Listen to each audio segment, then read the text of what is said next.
नमस्कार प्यारे बच्चों, लक्ष्मण क्लासेस में आपका स्वागत है।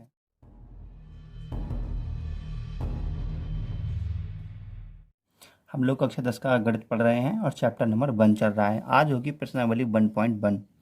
तो पहला सवाल है इसमें, निम्नलिखित संख्याओं का HCF ज्ञात करने के लिए यूक्लिड विभाजन एल्गोरिथम का प्रयोग कीजिए। तो इसमें पहला सवाल है 135 और 225। ठीक है, तो सबसे पहले हम देखेंगे कि इनमें से बड़ा कौन है। 225 बड़ा है 135 से। ठीक है, तो जो छोटी संख्या होती है उससे हम भाग देते हैं, 135 से भाग देते हैं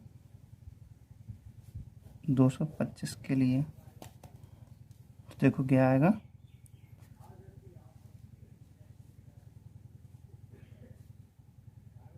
देखो 2 बार देंगे तो ज़्यादा हो जाएगा, इसलिए एक ही बार देते हैं। ठीक है, तो 135 एक में 135 घटा लो, यहाँ 0 बचेगा, यहाँ 12 में से 3 गया तो 9 बचेगा। ठीक है, तो ये 0 के बराबर नहीं है, तो यहाँ पे हम ले लेंगे यूक्लिड विभाजन थ्योरम से, यूक्लिड विभाजन प्रेमिका से या फिर एल्गोरिथम से, एल्गोरिथम से। ठीक है, तो इसमें जो पहला पॉइंट है वो हमने प्राप्त किया है, 225 बराबर 135 मल्टीप्लाई 1 प्लस 90 है। ठीक है, और r not equal to 0, r का मतलब ये रिमाइंडर 90 है।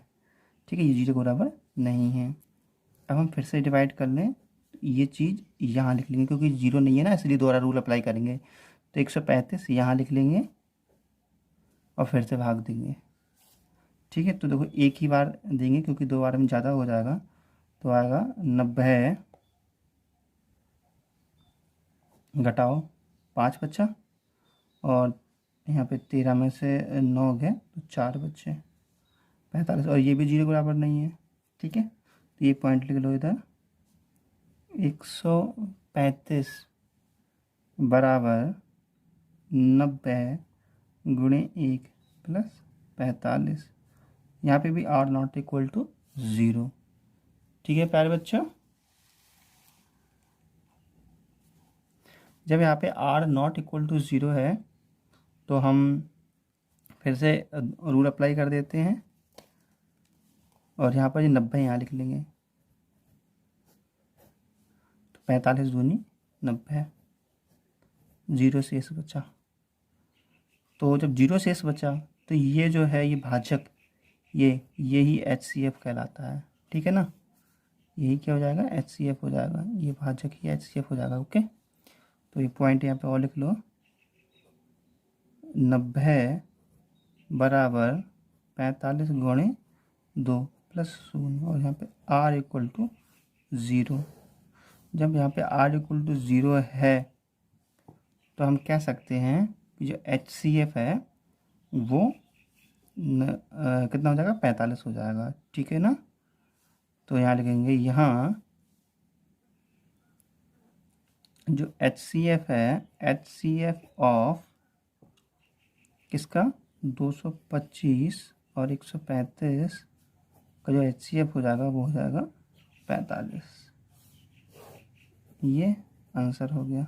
ठीक है, चलो सेकंड वाला हल देखते हैं।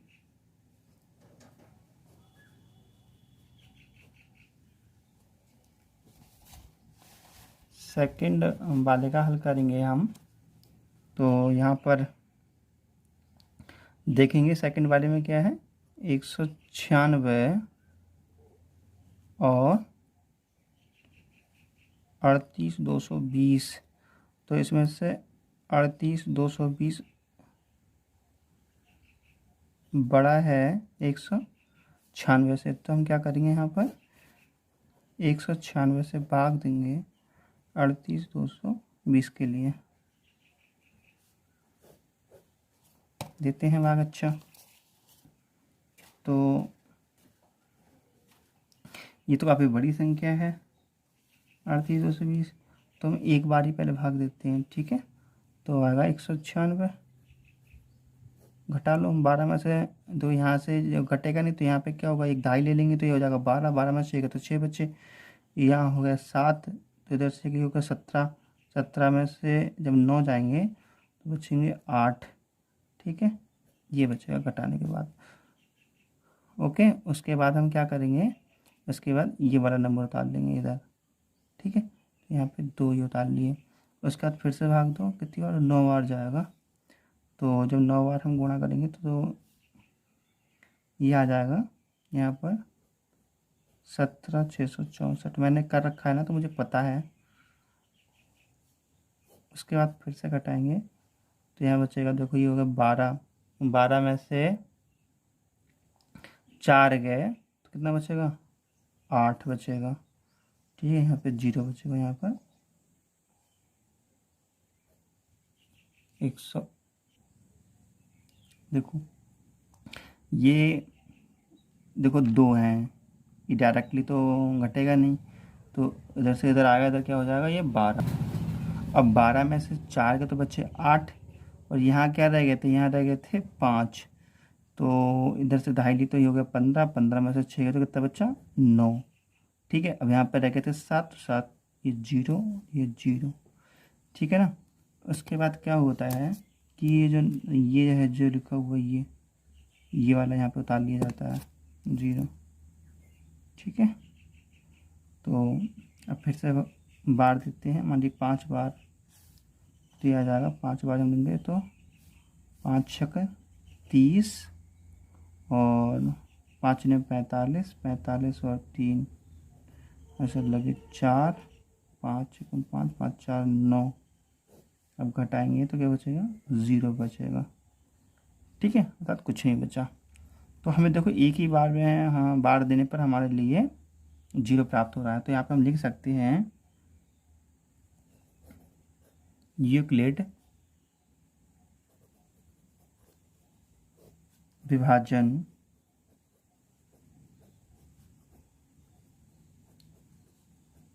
एल्गोरिथम से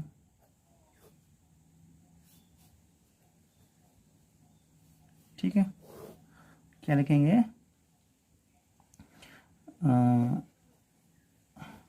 38,220 बराबर 196 मल्टीप्लाई 195 प्लस 0। यहाँ पे क्या हो जाएगा, r बराबर 0।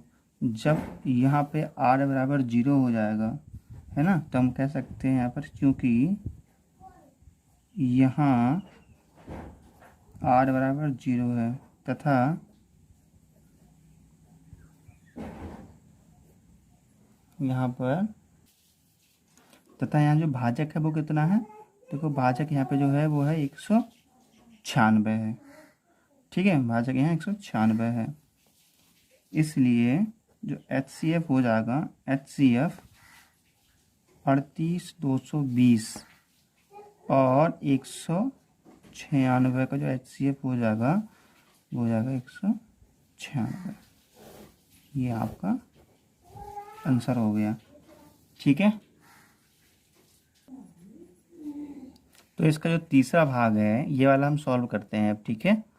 तो इसमें देखो 867 बड़ा है 255 से, राइट है। तो यहाँ पर हम 255 से भाग देंगे 1867 के लिए, तो ये कितनी बार जाएगा, ये 3 बार जाएगा, ठीक है। 5 3 15, हाथ से लगा 1, 5 3 15 और 1 16, हाथ से लगा 1, 3 दूनी 6 और 1 7, घटा लेंगे तो बचेगा यहाँ पे 2 0 और 1 बचा 102, ठीक है ना। अब 102 बच्चा अब देखो 102 बराबर नहीं है शून्य की, ये क्या शून्य के बराबर नहीं है ना, तो यहाँ पे हम ले लेंगे अभी इधर यूक्लिड विभाजन एल्गोरिथम से। ठीक है, यूक्लिड विभाजन एल्गोरिथम से, यूक्लिड विभाजन एल्गोरिथम से। ठीक है, तो पहला पॉइंट देखिएगा 867 बराबर 255 मल्टीप्लाई 3 प्लस 102। यहाँ पे क्या है, आर नॉट इक्वल टू 0। ठीक है, जब यहाँ पे आर नॉट इक्वल टू 0 है, ठीक है, तो हम क्या करेंगे, दोबारा से ये रूल अप्लाई कर देंगे। अब ये 255 लिख लेंगे,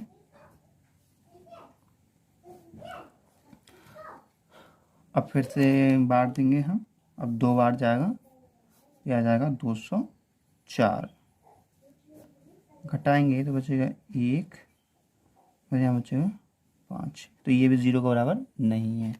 ये पॉइंट फिर से इधर हम नोट कर लेंगे। देखो 255 बराबर 102 मल्टीप्लाई 2 प्लस 51, यहाँ आर नॉट इक्वल टू 0। ठीक है, अब क्या करते हैं, अब 51 से 102 के लिए भाग देते हैं, तो 2 बार चला जाएगा, तो आ जाएगा 102, तो शेष 0 बचा। अब जब शेष 0 बचा तो ये जो भाजक है यही HCF कहलाएगा। ठीक है, तो ये तीसरा पॉइंट हम लिख लेंगे 102 बराबर 51 मल्टीप्लाई 2 प्लस 0, तो यहाँ पे आर इक्वल टू क्या हो गया, 0। जब यहाँ पे आर इक्वल टू 0 हो गया तो ये जो भाजक है ये 51, यही हमारा HCF हो जाएगा।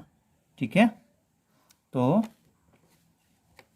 हम यहाँ पर लिख सकते हैं कि चूँकि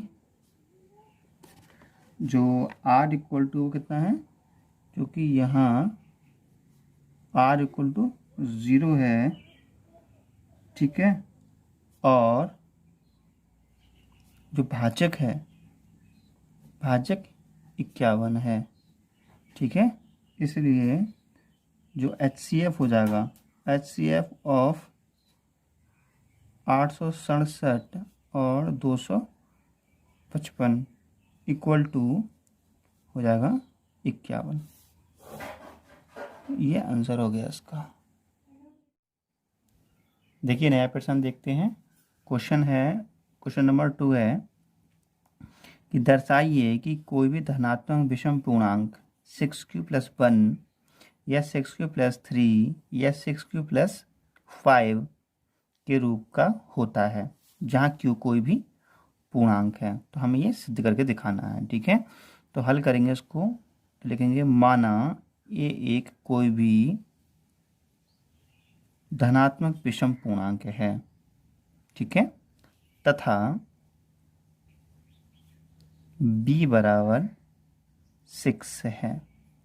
ठीक है, तो यहाँ पे q के मल्टीपल में जितना रखा होगा उतना हम उसको b मान लेते हैं। ठीक है, ऐसे मैंने कई क्वेश्चन में आपको बताया है। अब देखिएगा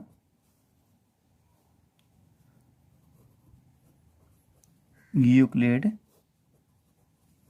विभाजन परिमेय से, तो यूक्लिड विभाजन परिमेय क्या होती है, वो होती है a बराबर BQ + R, और R की जो वैल्यू होती है वो होती है, R की वैल्यू जो होती है वो होती है ये, R की वैल्यू होती है वो होती है 0 से बड़ी होती है और B से छोटी होती है। यह है R की वैल्यू। ठीक है, ये होती है यूक्लिड विभाजन परिमेय का। परंतु हमने तो यहाँ पे क्या कर रखा है, हमने तो यहाँ पे b = 6 मान रखा है, तो हमारी जो यूक्लिड विभाजन परिमेय का हो जाएगी वो क्या हो जाएगी, a = 6q, b की क्या कर देंगे 6q + r। ठीक है, और जो r की वैल्यू है वो होती है पे 6 लिखेंगे, क्योंकि बी की जगह पे हम क्या लिखेंगे, 6 लिखना है हमारे लिए। ठीक है, अब इसका मतलब है कि जो आर का मान होगा, इसका मतलब क्या है कि इसका मतलब है यहाँ पर जो आर के जो मान होंगे, आर के मान होंगे यहाँ पे 0 हो सकता है, क्योंकि 0 बराबर हो सकता है 0, 1, 2, 3, 4, 5, 6। 6 नहीं होगा, कि 6 से 5 6 तक होगा। ठीक है ना, आर के इतने पॉसिबल मान हो सकते हैं। ठीक है, तो हम लिखेंगे चूंकि आर के संभव मान, आर के संभव मान कितने हो सकते हैं, 0, 1, 2, 3, 4, 5, इतने संभव मान हो सकते हैं आर के संभव मान। ठीक है, तो इसलिए जो ए होगा, ए के देखो संभव मान कितने हो जाएंगे, ए के संभव मान, तो हम ए के संभव मान कैसे निकालेंगे, ये सारी वैल्यू इसमें रखते चले जाएंगे। ठीक है, तो देखो 6Q है ना, क्या हो जाएगा 6Q, और तो 0 रखा तो 6Q हो गया। अब 0 अब 1 रखेंगे तो हो जाएगा 6Q + 1, 6Q + 1, तो नेक्स्ट हो जाएगा 6Q + 2, 6Q + 3 और 6Q + 4 एंड 6Q + 5। ठीक है ना, ये सारे मान हो गए। ठीक है, ये सारे वैल्यू हम पहले हमने 0 रखा तो यहाँ पे 6Q आ गया, फिर 1 रखेंगे तो 6Q + 1 हो जाएगा। ठीक है, तो ये ए के संभव सारे मान हो जाएंगे। ठीक है, तो एक बात ध्यान देने योग्य है, देखो ये जो है ये जो संख्या है 6Q, ये सम है। सम क्यों है, क्योंकि ये 6 होता है, 6 ये एक सम संख्या होती है, और 6 के मल्टीपल में कोई भी चीज़ होगी तो वो भी सम संख्या ही होगी। ठीक है ना, और अब देखो सम में जब हम एक जोड़ते हैं ये, तब हमें प्राप्त होती है विषम संख्या। तो ये क्या है, विषम है। ठीक है, और ये सम है। सम क्यों है, क्योंकि 6Q क्या है, सम है, 6Q क्या है, सम है, और सम में हम 2 जोड़ते हैं तो भी हमें सम ही प्राप्त होता है। ये विषम है। ठीक, ये वाला सम है और ये क्या है, विषम है।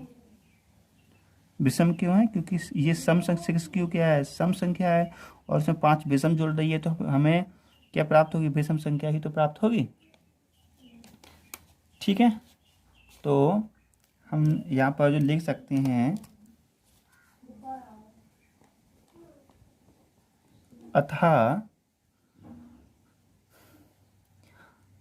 धनात्मक विषम पूर्णांक, अतः कोई भी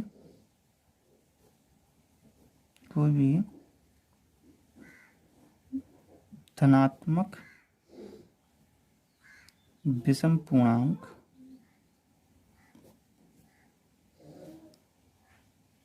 सिक्स क्यू + 1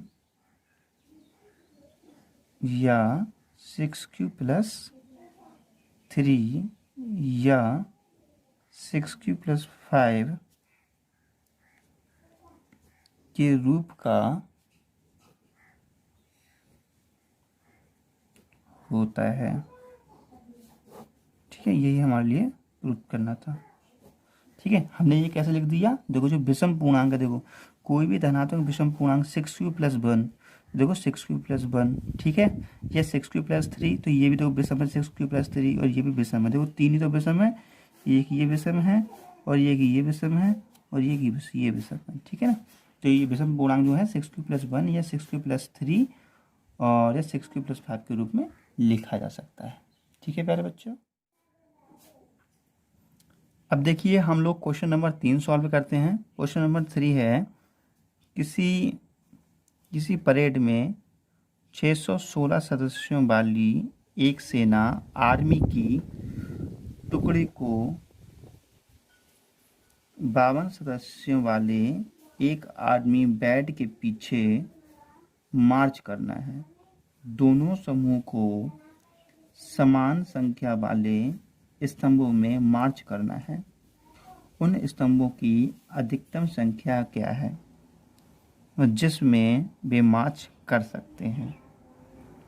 ठीक है, तो कुल मिला के ये समझिएगा, इसमें हमें 616 और 32 का HCF फाइंड आउट करना है या ज्ञात करना है। ठीक है, तो हम यहाँ लिखेंगे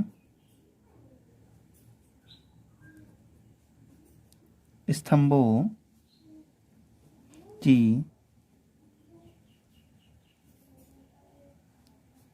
अधिकतम संख्या, स्तंभों की अधिकतम संख्या बराबर हम क्या लिखेंगे, HCF ऑफ 616 और 32। इसका HCF फाइंड आउट कर लेंगे तो हमें स्तंभों की अधिकतम संख्या ज्ञात हो जाएगी। ठीक है प्यारे बच्चों, तो देखो उसके हम HCF निकालते हैं। ध्यान दें, यहाँ पर जो 616 है ये बड़ा है 32 से, तो हम क्या करेंगे, 32 से 616 के लिए भाग देंगे। ठीक है, तो ये पहले हम एक बार पढ़ेंगे इसको।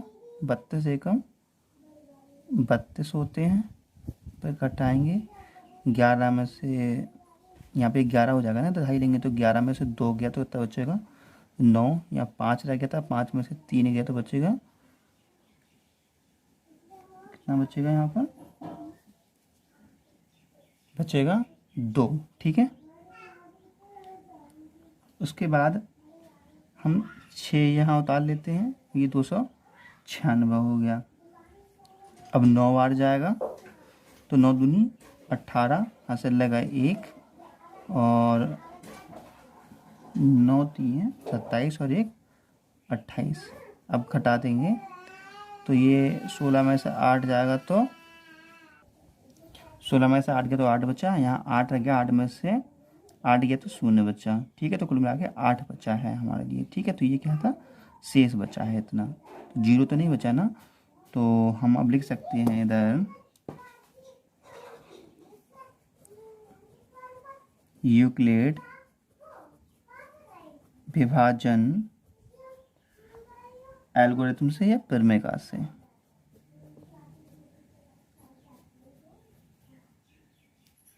ठीक है, तो यूक्लिड विभाजन प्रमेय क्या होगी, यहाँ पर देखो हम लिख सकते हैं 616 बराबर 32 गुणे 19 plus 8, R not equal to 0। तो यहाँ पे आर नॉट इक्वल टू 0 है। ठीक है, अर्थात तो 8 0 के बराबर नहीं है, तो हम क्या करेंगे, यहाँ पर जो 8 है उससे 32 के लिए फिर से भाग दे देंगे। ठीक है, तो आप देंगे 8 चौक 32 बचा 0। ठीक है, जब ये 0 बचा तो यहाँ पर जो ये बच्चे ये भाजक है यही HCF हो जाएगा। ठीक है, तो हम लिख सकते हैं यहाँ पे 32 बराबर 8 गुणे 4 प्लस 0, तो यहाँ पे R इक्वल टू क्या हो गया, 0 हो गया। राइट, अतः यहाँ पे हम अब कह सकते हैं क्योंकि यहाँ R बराबर 0 है और भाजक 8 है। ठीक है, तो इसलिए जो HCF ऑफ 616 और 32 का जो हो जाएगा 8 ही हो गया HCF। ठीक है, अतः हम लिख सकते हैं, अतः स्तंभों की अधिकतम संख्या बराबर हो जाएगी 8। ये इसका आंसर हो गया।